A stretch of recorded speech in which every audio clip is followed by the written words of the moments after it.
minhas queridas alunas, meus queridos alunos, nós estamos de volta e a ideia é que nesses nossos 2 novos vídeos nós possamos rever alguns pontos, alguns aspectos no que tange aos impostos estaduais e impostos municipais.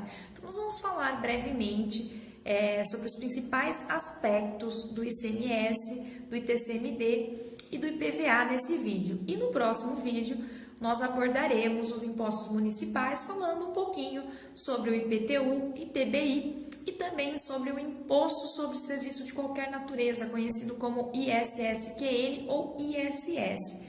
Então, a ideia é que nós possamos, a partir de agora, analisar um pouquinho o que é o fato gerador do ICMS, quem é o seu contribuinte, entre outros aspectos de importância, certo? Então, a partir de então, vamos falar um pouquinho sobre o ICMS para que a gente possa depois analisar os outros 2 impostos que são estaduais.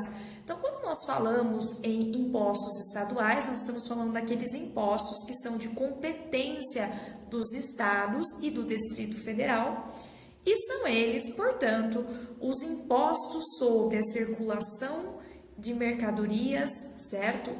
E prestação de serviços, né? Desde que esse serviço ele seja interestadual ou intermunicipal, ou de telecomunicações, que é o ICMS, o famoso ICMS. E logo em seguida nós temos o ITCMD, que é o Imposto sobre Transmissão Causa Mortes, certo?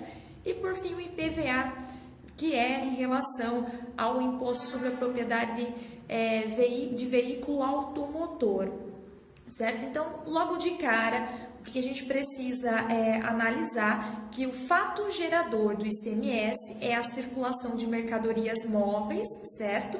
Ou a prestação de serviço de transporte, e esse serviço ele tem que ser interestadual ou intermunicipal, ou ainda ele pode ser um serviço de telecomunicações.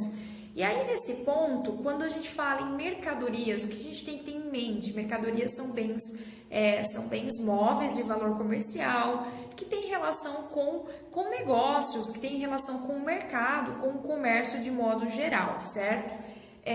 Nós também temos que fazer um pequeno destaque aqui, porque nós temos uma súmula muito importante que é relacionado à incidência ou não do ICMS, que é uma súmula, a súmula 166 do STJ, que diz que o mero deslocamento de mercadoria, ele não é fato caracterizador, não é fato suficiente para gerar, portanto, a incidência do ICMS, certo? E aí eu lembro que quando nós falamos sobre isso, né, em sala de aula, nós analisamos, né, que essa mera movimentação ficta, ela não serve como fato gerador. E o que seria essa mera circulação ficta? Então, seria quando eu tenho a mudança de uma empresa de um lugar para o outro, essa movimentação, essa circulação, ela não é um fato gerador de ICMS. Nós vimos também quando nós temos a amostra grátis, certo? Ou até mesmo o caso de empresas que têm várias filiais e há esse deslocamento entre as empresas. Então, eu tenho que ter efetivamente uma alteração definitiva da titularidade para que eu possa ter, portanto, o fato gerador do ICMS. Nós vimos que em relação à base de cálculo, ela pode ser ou o montante da operação, ou o preço do serviço, ou o valor da mercadoria, certo? E vimos também que as alíquotas do ICMS, elas são variáveis, elas são diferentes conforme os estados, porque cabe a cada um dos estados, no exercício da sua competência tributária, fixar suas alíquotas. Mas lembram que nós falamos lá atrás que nós temos aí um papel muito importante do Senado Federal, porque o Senado Federal, ele vai estabelecer através de resolução as alíquotas mínimas e máximas do ICMS, ou seja, os estados eles não poderão fixar alíquotas que sejam abaixo desse mínimo ou que sejam acima do máximo previsto pela resolução do Senado Federal. Então esse é o nosso primeiro, o nosso ponto assim de suma importância também. Em relação ao contribuinte, quem é o contribuinte efetivamente do ICMS? Então o que é importante a gente ter em mente é qualquer pessoa física ou jurídica que efetue com certa habitualidade ou de forma comercial operações de circulação de mercadorias ou de prestação de serviços de transporte intermunicipal, interestadual ou de telecomunicação, certo? Ainda que essas relações, essas operações, elas aconteçam no exterior, ainda assim há incidência, portanto, do ICMS, certo? Bom, em relação ao ICMS, tudo que nós tínhamos de mais importante aí, de crucial para nós tratarmos, nós já abordamos. Agora, o que nós precisamos é entender um pouco mais em relação ao ITCMD. Então, o que nós vamos primeiro aí a primeira questão, né? O ITCMD ele vem da antiguidade, ele surgiu lá em Roma, né? Mas antes era conhecido como a 20ª, certo?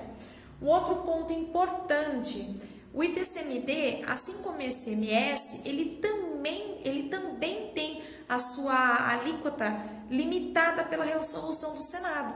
Só que enquanto no ICMS você tem a fixação pelo Senado através de resolução de alíquotas mínimas e alíquotas máximas, no caso do ITCMD, a fixação apenas das alíquotas máximas. Então não há um mínimo previsto, portanto, em lei, certo?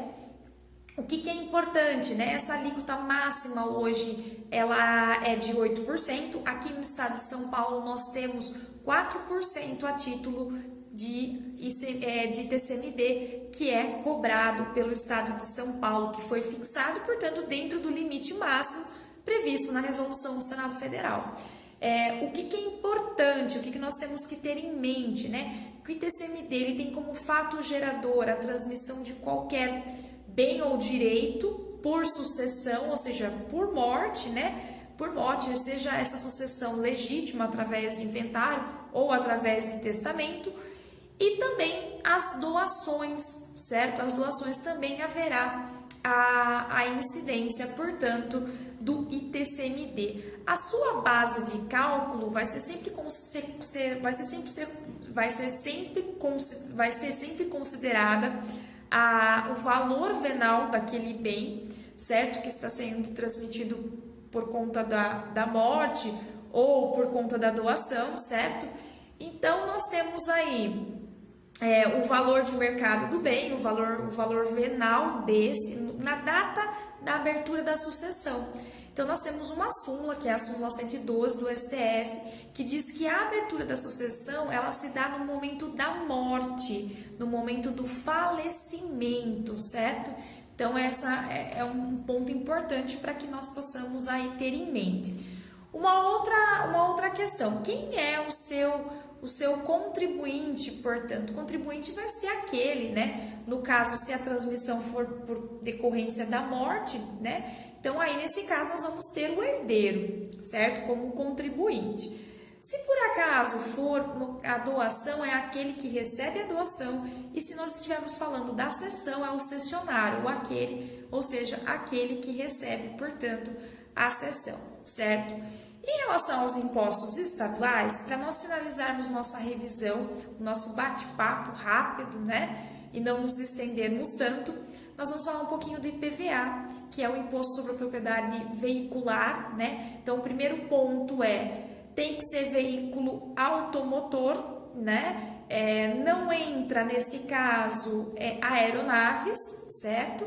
Importante, o seu fato gerador, portanto, é a propriedade de um veículo automotor e ele é devido no estado do domicílio, portanto, em que está registrado aí o veículo. Ele tem como base de cálculo, né, o valor do mercado. Quando nós estamos falando de veículos zeros, veículos recém-adquiridos, né, veículos novos saindo aí da concessionária, nesse caso vai ser o valor que constar no documento fiscal, na nota fiscal, certo? E por fim, nós temos ainda a hipótese de importação. Quando for o caso de veículos importados, né, que forem importados, vai ser o valor constante no documento de importação. A alíquota, ela é diferenciada conforme o tipo do veículo automotor. O valor, né, a base de cálculo, ela consta numa tabela, certo? Elaborada pelo Estado, pela Secretaria da Fazenda do Estado, e é com base justamente utilizando a base de cálculo que vai se aplicar essa alíquota diferenciada, cujo mínimo é 1,5% no caso de caminhão e o máximo é 4%, como nos casos dos veículos em modo geral. O que é importante nós falarmos, né? O fato gerador, né? Geralmente o que vai ser considerado, o que será considerado é o 1º de janeiro, então é quem constar como proprietário no dia 1º de janeiro. Então, portanto, o contribuinte desse imposto, ele é o proprietário do veículo, certo?